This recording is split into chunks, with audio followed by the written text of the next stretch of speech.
परम पूज्य गुरुदेव परम वंदनीय माता जी सूक्ष्म रूप से विद्यमान हैं। नमन करता हूँ, मानव मात्र को प्रणाम करता हूँ। दोस्तों, आदि शक्ति माँ गायत्री प्राणों की देवी है, प्राण रूप से है और संपूर्ण प्राणियों का जीवन का आधार ही वो सत्ता है, प्राण रूपी सत्ता। उन महाप्राणों को मैं बारंबार नमन करता हूँ।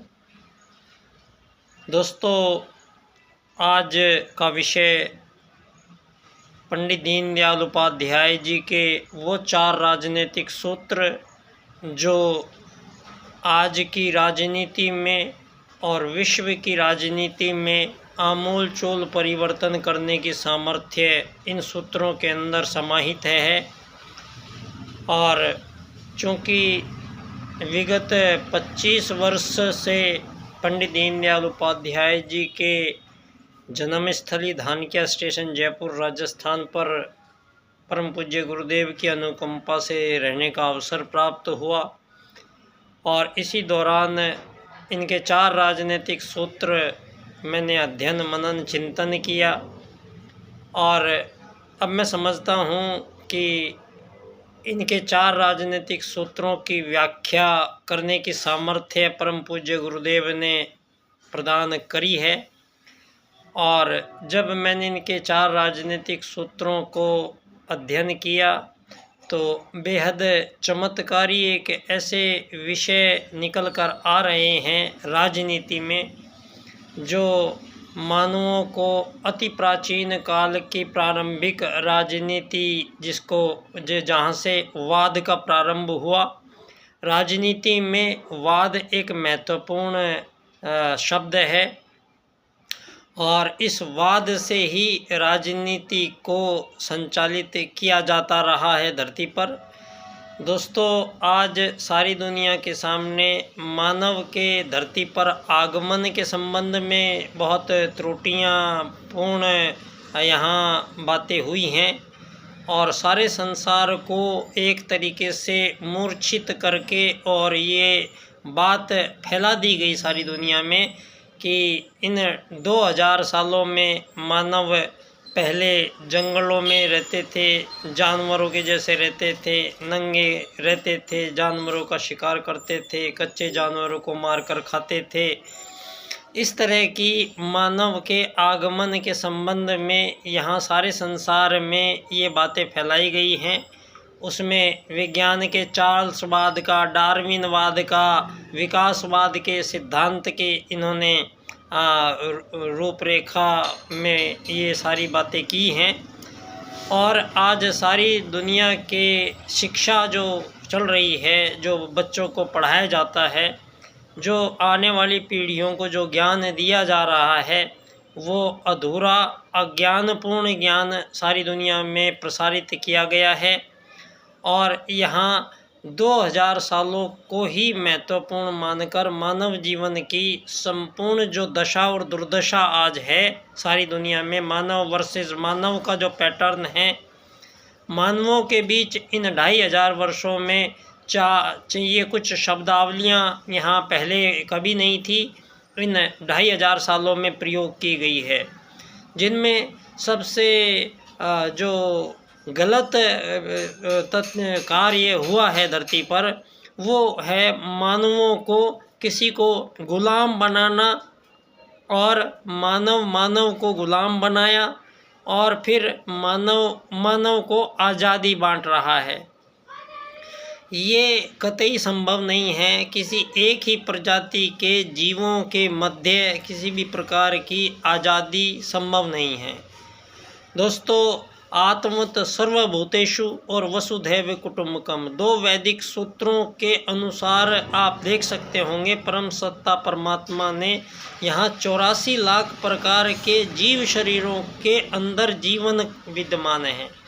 यहाँ प्राणियों के अंदर प्राण विद्यमान हैं। जीवन जितने भी प्रकार के हैं वो सभी जीवन एक ही कैटेगरी में आते हैं, प्राणी वर्ग में आते हैं। और इस प्राणी वर्ग में मानव के साथ साथ चिड़िया, बंदर, हाथी, तोता, कबूतर, शेर, बंदर, बकरी, चींटियाँ, हाथी, मधुमक्खियाँ, इतने सारे जीव हमारे साथ रहते हैं।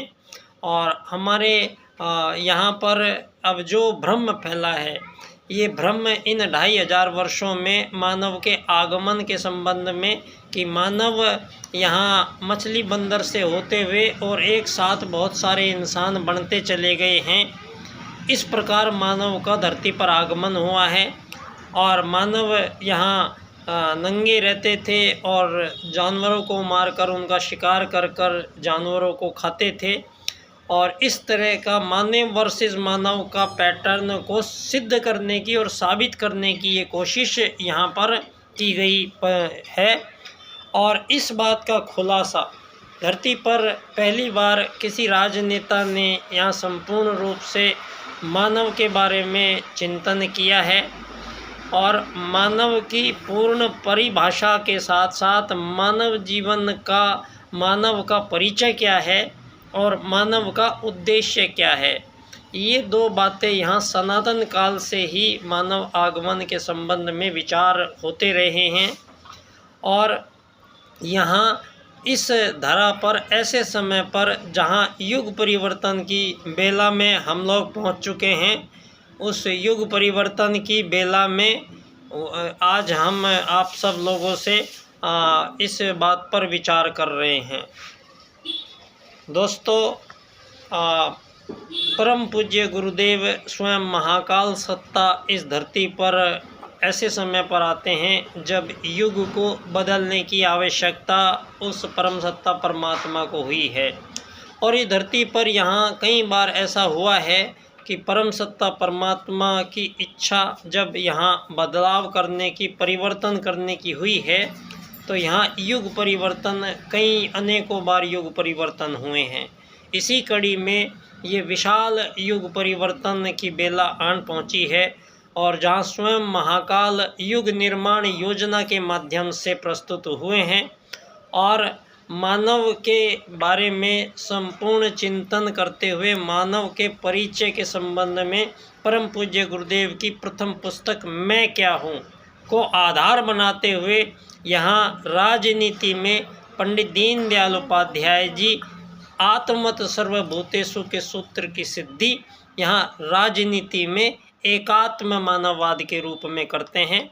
और सारे संसार में आज हम इस बात पर परम पूज्य गुरुदेव के विपुल साहित्य के उपरांत पढ़ने के बाद ये हमें पता लग पाया कि धरती पर पहला मानव भारत में जन्मा था और उसका नाम मनु था, और पहले मानव मनु का पहला परिवार ही आर्य परिवार कहलाया है। चूँकि आर्य एक विशेषण है, प्रथम आगमन काल जब मानवों का हुआ है तो वो इतने विराट और सूक्ष्म स्तर पर अपने बुद्धि को लेकर आए थे कि वो परम सत्ता परमात्मा के अति निकट वो हुए हैं। और वेदों की जो ऋचाएँ यहाँ परमात्मा की वाणी में गुंजायमान थी, उन वाणियों को पकड़कर उन ऋषियों ने वेद के रूप में उनका पठन पाठन यहाँ लाखों करोड़ों वर्षों अरबों वर्षों से होता आया है। और यहाँ आर्य जो कहलाए हैं वो ना तो कोई बाहर से आए हुए आर्य थे और ना कहीं धरती के किसी अन्य भूभाग से आए हुए आर्य थे, वो मनु की पहली संतान ही आर्य परिवार कहलाया है। और पहले यहाँ सतयुग में आगमन हुआ है और सतयुग में आर्य आए हैं, और सतयुग में किसी राजा प्रजा दंड दांडी की कोई आवश्यकता नहीं थी। लाखों करोड़ों वर्षों का ये समय काल सतयुग बीता, उसके बाद में त्रेता द्वापर और कलयुग की आज इतनी लंबी हम गणना लेकर यहाँ पर प्रस्तुत हैं सब संसार के सम्मुख कि आज हम ये घोषणा करते हैं कि संसार में जितने भी लोग आज America, Japan, Thailand, Indonesia, south Africa, दक्षिण अफ्रीका, रूस, यूक्रेन, साउथ अफ्रीका, जहाँ भी नाइजीरिया, जहाँ भी लोग आज बसे हुए हैं, आज हम ये दावे के साथ घोषणा करते हैं कि वहाँ जो उनके पूर्वज हैं, वो पूर्वज जहाँ भी धरती पर कोई गया है वो भारत के आर्यों में से ही गए हैं, जिन लोगों को अनार्य या असुर कहा गया है। लेकिन यहाँ ये दावा के साथ हम आज सारे संसार के सम्मुख ये घोषणा करते हैं कि मानव प्रजाति का पिता एक है और वो भारत में जन्मा है, और उस पिता की संतान सारे संसार के मानव आज युद्ध, शोषण, वध, हत्याओं में एक लंबे समय से उलझे हुए हैं। ये उलझाट आई है, इस बात का खुलासा परम पूज्य गुरुदेव के प्रथम शिष्य पंडित दीनदयाल उपाध्याय जी राजनीति में करते हैं। और राजनीति में पंडित दीनदयाल उपाध्याय जी मानव का परिचय आत्मा से साबित करते हैं। और पंडित दीनदयाल उपाध्याय जी का विशेष राजनीतिक सूत्र पहली बार धरती पर जो पूंजीवाद को ख़त्म करता है, तोड़ता है, धन आधारित जीवन पद्धति को समापन करता है, एक ऐसी जीवन पद्धति जो धन की आवश्यकता और धन की अधिकता को ख़त्म करती है, अर्थायाम की राजनीति पंडित दीनदयाल उपाध्याय जी सारे संसार के सम्मुख प्रस्तुत करते हैं। एक ऐसी मानव प्रजाति के विधान व्यवस्था का निर्माण पंडित दीनदयाल उपाध्याय जी के ये 4 राजनीतिक सूत्र एक विशेष क्रम से इनकी व्याख्या मैंने की है। और 25 सितंबर को इनका जन्म दिवस है। यहाँ धानक्या स्टेशन जयपुर राजस्थान मेरे पास से ही मैं यहाँ उनकी जन्मस्थली पर पिछले 20-22 साल से मैं अपने कार्यक्रम वहाँ संपन्न करता हूँ। इस बार की कड़ी में वहाँ गायत्री महायज्ञ, हम बाल्यकाल बाल संस्कार शाला के बच्चों के साथ वहाँ गायत्री यज्ञ संपन्न करेंगे। और एकात्म मानववाद से वसुधैव कुटुंबकम की प्राप्ति नामक यात्रा यहाँ भाजपा मुख्यालय से आदरणीय अध्यक्ष जी से झंडी लेकर हम रवाना करेंगे, और जो यात्रा धानक्या स्टेशन पर पहुँचेगी। और यहाँ यात्रा के बाद मेरा व्याख्यान मेरे विषय पर प्रस्तुत होगा। मेरा विषय है आर्थिक लोकतंत्र द्वारा अर्थायाम आधारित एकात्म मानववाद की स्थापना से अंत्योदय की प्राप्ति सारे संसार के मानवों को हो पाएगी। दोस्तों, इन्हीं सूत्रों को पंडित दीनदयाल उपाध्याय जी के 4 सूत्रों को जब इस क्रम से व्याख्या हम करते हैं तो वेदों के ही सूत्र प्रस्फुटित होते हैं। आत्मत सर्वभूतेषु और वसुधैव कुटुंबकम का मिलान के रूप में। और इन 2 वैदिक सूत्रों को मेरे विषय से मैंने इस पर व्याख्यान लिया है। एकात्म मानववाद एवं समग्र व संपूर्ण वैश्वीकरणवाद की अवस्था में जब संसार की राजनीति पहुंचेगी तो सारे संसार से मानवों के बीच तमाम प्रकार के अमीर, गरीब, मालिक, नौकर के विभाजन, ये गुलाम और आज़ाद बांटने के सर्टिफिकेट, ये सब सारी धरती से समाप्त किए जा रहे हैं। और इस कड़ी में मैं आप सबके सम्मुख प्रस्तुत हूँ।